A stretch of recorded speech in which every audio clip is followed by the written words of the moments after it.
jirtaay Injira. maal taatee baddi nagaadha miti qaba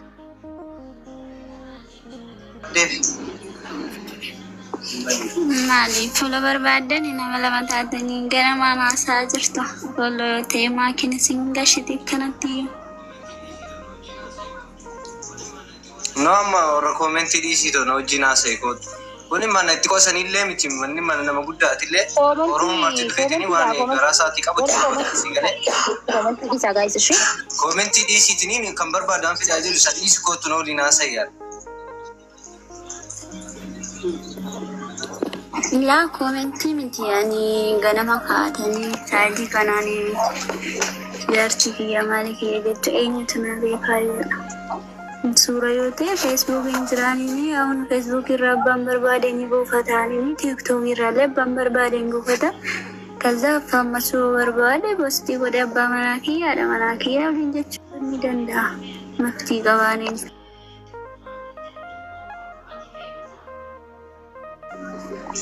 Qoy me adda nu baasi tokkoffaa inni amma ati feemasa bareedduu boos qoy me feemas naat kee ofirraa qulqulleesse si galee miti bareedduu fammasuu manaaman osoo hin tahin akkas jee qulqulleessiti yoo inni kijibaate isa gaafanna jechuu maaliif akka kijibee yoo gudditu barbaadeillee ilma oromootiin guddisnaa rakkoon hin jiru. Karaa kijibaan guddatuun bareedaa miti. Illee asumatti Oromoo duratti dhiifama si gaafataa jechuudha yoo balleessaa jiraate akkasitti nuuf ibsime. Ayyee maatii ani hin beekun illeedha. Mata koomantii yaada isaanii kannachuu hin danda'anii nama arrabsuu kan hin danda'an nama arrabsinaa yaada kannachuu hin dandeessan. Ayyee dubbadhu. Ati yoo isan beekne viidiyoo maaliif cufatta qoy maaliif dhokatti dubbachuu barbaachise bareedu. Namni jennee bakka mijataan jiru bakka hojii jira waan ta'eef natti mijatee hin jiru yoodha. Ayyee. Hin beekun nan suura kiyya immoo har'uma argeen jalatti postii gadhiifamee jiraanii suura kiyya immoo fayyadamaa jiraanii. Kunimmoo isa hin beekun waggaa lamaan dura waggaa sadii dura maal jedhaa hin beeku waan irraanfattee jiru. Okay. So waa ati nama beene waan hin beeneef hin beektu jechuun mucuma kanaa'u gonkumaa harkiteetu hin beektu har'a malee. Hin beeku waan ajandaa maaltu jira ni beektaa wallagii. Namatu erge yoo ta'e tokko garuu namni erguu danda'an waan akkasiidha. Dhagee sittiin himaa. Hin beekuun hin beekudha si galee tokko jedhe. Yoo kana dura immoo hariiroo walitti qabaatanii namni kun siin tahinii dhiistee deemuu barbaadde duraan hariiroo walitti qabaachuu turre amma garuu ani jireenya biraatiin qabaa obboleessa kiyyaa kanaafiin badee jireenya nama biraa jaaladheetiin badee jeeti itti himi dhugaa jirtu akkasitti itti himi jechuudha. Yoo garuu dhuguma si harkeen beekuu jetteeni mucaan kunii waan waliin haasoftan qabaachuu danda'a maybe si galee miti obboleettii koo. Guutumatti sin beeku jechuufi kana duraan wali jaalachuu turre amma garuu hin barbaaduun jechuun mirga qabdalaan namni mirga keessi sarphus hin jiru.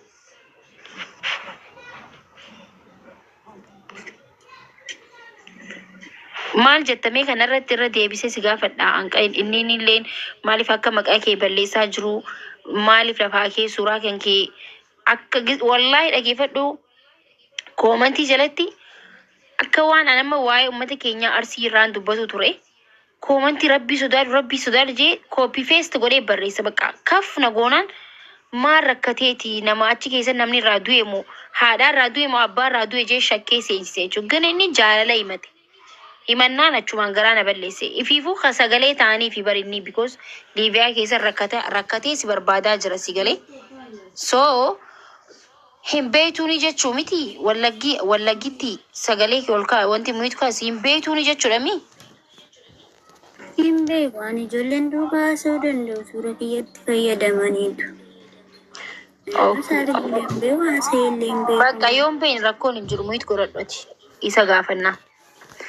Hayyaa abdii sin beekuu jechaa jirti. Akkaataa immoo erga wal jaalanne waggaa sadii jaalala keessa waliin turree waggaa takka na jalaa baddee gaafa san hojiirraa baatee biiroo wayii jirti sagalee isii waggaa takkaaf hin dhageenye yaa maakii jiraachuuf yoo duute dhaga'uun fedhaa yoo jiraates dhaga'uun fedhaa nageenya isii qofan barbaadaa itteeti mana kana dhufte jechuun akka nama sagalee uummataadhaaf ta'u takkatti du'uu fi jiraachuu isii adda baruuf dhuftee jechuu miti ati mana kana. Isiinuu sin beekuu jechaa jirti maal ettaree? Ay maakii dhugaa dubbatuudhaaf jechuudha. Wallaahi ka rabbiin kun ammaa fi amma boodallee quba na qabaatu jechuudha. Gadaanti ati tiktookii jala seenti ilaaluu hin dandeessa. Anuu kosoteeniitu. Isiin hadda nan beeku jechuun isii kun anammoo wanta koonni narraa Ayyee simboo gisee inni simboo yoo ani fotoo isiitiin fammasuu fedhe rabbiinuu nagaan baasee nan galchi dhugsuun billaa isitti hima. Inni dammoo hiriyoonni kiyya guutuu warra as jala jiran hin jiran. Wallaahi lazim yoo sobaa jiraadde. Dammoo ani kan itti deemaatiin hin jiru baara sii galee. Ani hadda wanni sobeetiniin asirra miidiyaa kan keerra dhufee maakii wanni fammasuuf hin jiru. Anchi tilliksoone sii galee nama hedduudha waan guddaa dalagdaati wanna akkanaatii miti. Hadda isiin ammootu iyyuu sin beeku naan jettee yookaan fotoo isiitiin fammasu yoo dhufe wallahi Allah raasu salaamaa is ta'e dhugsuun billaa. Hiriyoonni kan koo baay'eetu asiran na bira kan jiran. Wallahi kino na bira hin jiran. Azzalallee hin jiran kino. Yoo isii sobaa jiraadde wallahi maakii yoo isii sobaa jiraadde rabbiin afaan koo naa qabu. Dhugsuun billaa. Simboo ati dammoo jechuudha chiggiree illee ani hadhallee kan akkana si barbaacha dhufeef jechuudha. Lubbuudhaan kan jirtu kan si hubachuuf. Ati jaalala dhugaallee naaf kenni, naafis kennuu dhabaadhu chiggiree illee. Ati yoo sharri na yaadde ana mootuyyuu ani rabbiin qaba. Hadha nagattee deemtullee rabbiin qaba. Si galee hadha kaasiin nagaa illee rabbiin. Adni hadha mootuyyuu fotoo kan kee postotee yoo fammasuuf ta'e arandoom jireenya kiyyaa naan tolchi namni feemasummaa maalirraa dalagaa miti si galee. Anchi bicha bakka jirtu hundatti bakka teessi hundatti rabbi nagaa siif haa kennu. Tika ofii jala si haa oolfatu. Simboo inni ani kan jaaladhu maakii asirraa jechuudha. Wallaahi lazim onni itti jarraa jaaladha.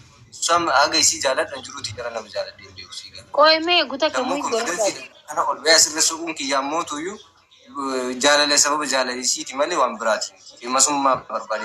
Wallaahi namni as jala namni dhibba sagalii oolu na godhu kun darraa haa. Qoy miira keessaa bahi miit godhadhu shi wallaggitti sinjawum wallaggaa waan qofa jiru wallaggitti jeesi ama wallaggitti dhagaye yoo hariiroo biraatillee qabaatte gurlaak caraa gaarii rakkoon hin jiru ግን nama tokko siin galee maaltu ulfaatanii beektaa booda atilleen wallahi gaarii miti yoo miidha inni sin beekaa garuu jireenya biraatiin qabaa yoo itti maybe mucaan kun isii aarsee ta'uu danda'a wahiin bakka hin barbaanne ta'uu danda'a jee namni si fudhata garuu ilma namaa waggaa sadii guutuu jaalalaan hariiroo jaalalaatti dhuguma yoo waliin jiraatanii ta'e sin beekuu jecha jedhamu jecha ulfaataadha bakka si arkeen beeku jechuun damage heertii isaa damage godhaa jirta jechuun onnee isaa si galee kanaafuu sin beekuu osoo hin ta'in yoo dhugumaan jaalaltii isin jidduu jiraate taate baqqaan hariiroo biraatiin qabaa je gafuun illee sin dhiistu yaa obboleettii koo maal jettame sagalee kee si dhaga'uu barbaanna.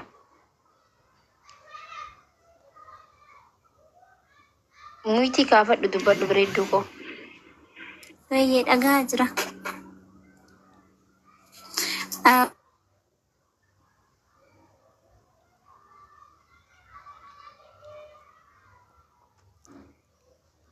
Maqaan kan kee simboodhaa mi simboodhaa?